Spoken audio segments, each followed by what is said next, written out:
और नाबालिग उम्र में डूब मरने की औकात है तेरी गजेंद्र फोगाट। तू केस लगवाता है इनको, इन बच्चों को।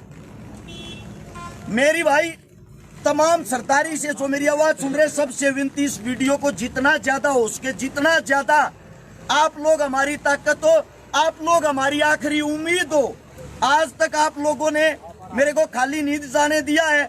इन बच्चों को न्याय दिलवाना, चाहे मर्जी जो हो जाए। ज्यादा से ज्यादा इस वीडियो को शेयर करें भाई, सभी साथियों से विनती है। एक आपके बीच में तो कोई सा मैं कहना चाहता हूँ, यह आवाज सारे के बहन जी आप बोल सको, कोई बात रहेगी हो आप बोल सकते हो, आप खुद पेरेंट्स हो। सर एक्चुअली शुरू से ही वो ना 11th क्लास से ही मतलब क्या कर रखा है उसने कि बिल्कुल अपने बेटे को एक ऐसे बना रखा है कि भी मैं सीएम का ओएसडी हूँ। और ऐसे ही मतलब मेरा बेटा यहाँ पे बिल्कुल एक राजा बन के बैठ गया है कि वो बच्चों के साथ कुछ भी करे। पेरेंट्स हाथ जोड़ते रहे उनके सामने, स्कूल के बच्चे हाथ जोड़ते रहे, लेकिन उसको इस चीज़ का कोई फर्क नहीं पड़ता। पिछली बार भी उसको ना 11th क्लास में भी 15 दिन के लिए स्कूल से सस्पेंड किया गया था। और फिर जब उसको यहाँ पे स्कूल में बुलाया गया ना, तो उसकी प्रिंसिपल सर के सामने सीधी एक लैंग्वेज थी कि भी मेरा गर्म खून है और वही मेरे बेटे के अंदर है। तो मतलब अगर मेरे बेटे ने लड़ाई कर दी तो क्या हुआ? उसमें भी उसने क्या किया था कि हमारे बच्चों को जबरदस्ती स्कूल से है ना 3-3, 4-4 दिन के लिए मतलब ना रेस्टिकेट करवाया था, क्योंकि उसका बच्चा 15 दिन के लिए कर दिया था।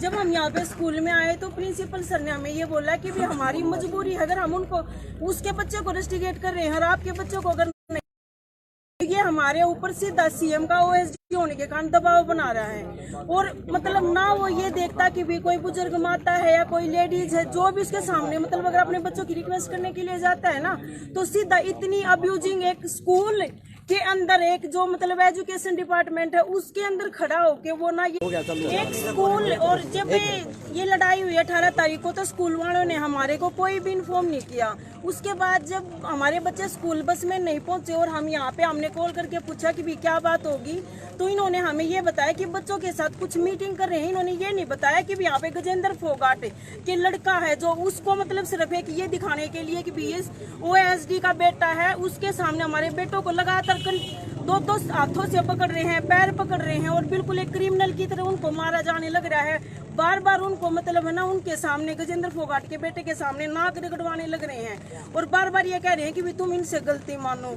जब मैं 5 बजे अपने बेटे को यहाँ से लेके गई हूँ तो मेरे सामने बिल्कुल स्कूल के डायरेक्टर ने ये बोला है कि भैया आपके बच्चों की गलती नहीं, हमें पता है कि वो साइड से टक्कर मार के चलता, हमें पता है कि वो अब्यूजिंग देता है, लेकिन उसके बावजूद भी ये सीएम का ओएसडी है, ये सरकार का है, ये कुछ भी कर सकता है और हमारे पास इतनी पावर नहीं है, सीधा हमारे स्कूल का भी ताला लगवा देगा।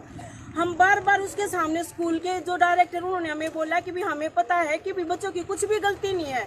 हम बार बार उनसे गलती मानते रहे, रिक्वेस्ट करते रहे। मेरे दादाजी जितनी जो एज के उन्होंने भी खंडवा तक उनके पैरों में टेक लिया, लेकिन उसको इस बात का कोई फर्क नहीं। वो बार बार हमें बस एक ही बात बोलता रहा कि भैया तो अपने बच्चों का स्कूल से नाम कटवा लो, या अगर आपके बच्चे मेरे बेटे के सामने अगर आएंगे ना तो वो डायरेक्ट उनको मारेगा, क्योंकि मैं सीएम का ओएसडी हूँ और मेरा कोई कुछ नहीं बिगाड़ सकता।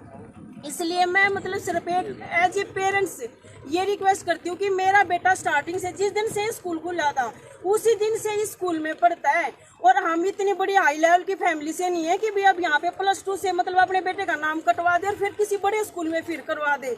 हमें जो मतलब फैसिलिटी या जो कुछ नहीं मिली, हम मतलब अपने बच्चों को ये चाहते हैं कि भी वो आगे तक सोचे कुछ भी करे, लेकिन एक सरकार का ओएसडी होने के कारण एक नॉर्मल पेरेंट्स क्या मतलब अपने बच्चों को यहाँ नहीं पढ़ा सकते हैं।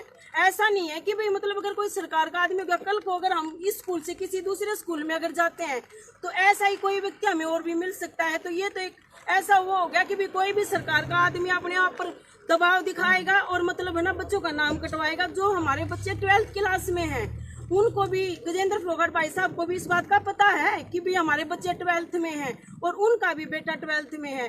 तो इस बात का पता होते होते भी मतलब डायरेक्ट सिर्फ एक ही वो करता है वो कि भी बस बच्चों का स्कूल से नाम कटवा दो। और हम बार बार ये बोल रहे हैं कि बच्चों का स्कूल से नाम कटवा के हम 12th में अपने बच्चों को कहाँ लेके जाएंगे।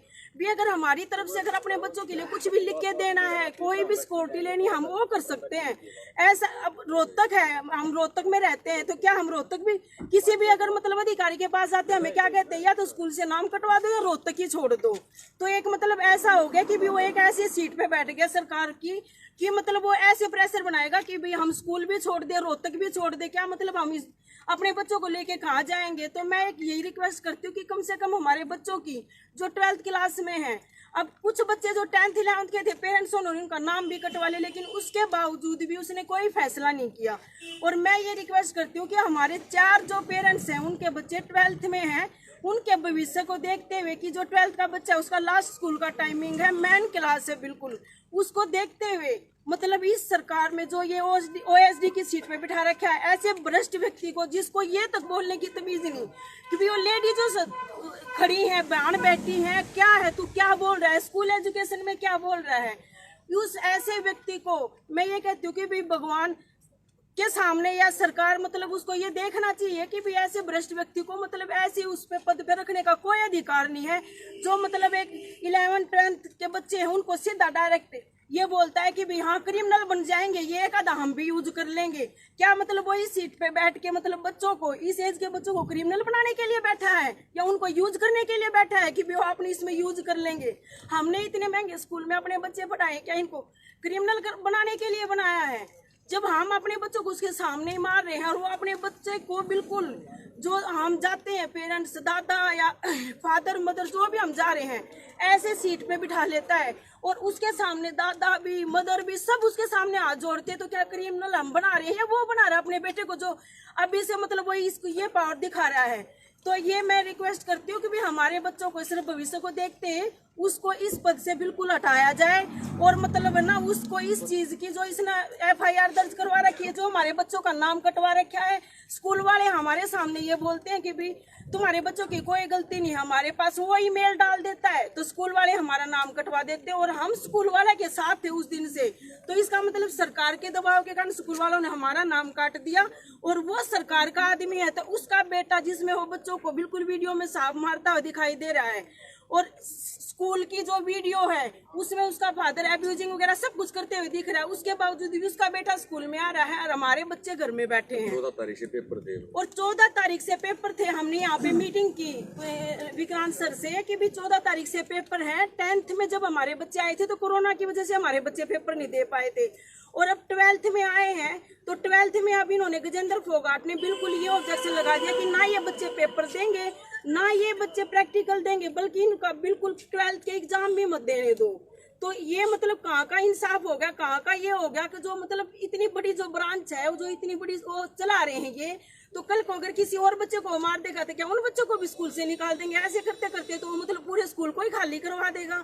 एक व्यक्ति का एक बच्चा और 10 पेरेंट्स मतलब दुखी होते घूम रहे हैं सिर्फ एक, क्यों? वो सरकार का जो मुख्यमंत्री का ये कहता है कि भी मैं OSD हूँ, मेरा कोई भी कुछ नहीं बिगाड़ सकता, ना मेरे कोई बच्चे का, यही वर्ड है जो स्कूल में उसका बेटा यूज करता है बच्चों के सामने। और किसी ने बोलना बोल।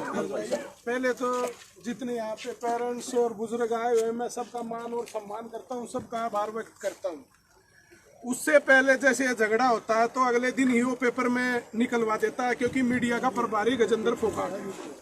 उसके बाद में उसके घर जाते हैं, शाम को हाथ जोड़ते हैं, उसके पैर पकड़ते हैं, भाई कोई नहीं बच्चे से गलती होगी और हम बैठे हैं आपको हाथ जोड़ रहे हैं, भाई जो भी हमारे बच्चे ने गलती की।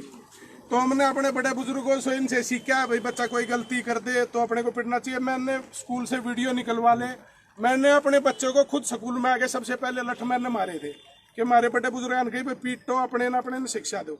फिर वो क्या करता है, माँ बाप को पहले आईओ फोन करते हैं कि भाई गजेंद्र फोगाट से मिल लो, तो उससे मिलने चले गए, उसके हाथ पैर जोड़े, भाई कोई नहीं बच्चे ने गलती कर दी, हम आपके घर आए हैं, भाई गलती होगी हमारी, हम आपके पैर पकड़ते हैं। पहले अश्लील गालियां बच्चे को देता है और फिर माँ बाप को गालियां देता है और फिर वो हरियाणा संस्कृति की बात करता है।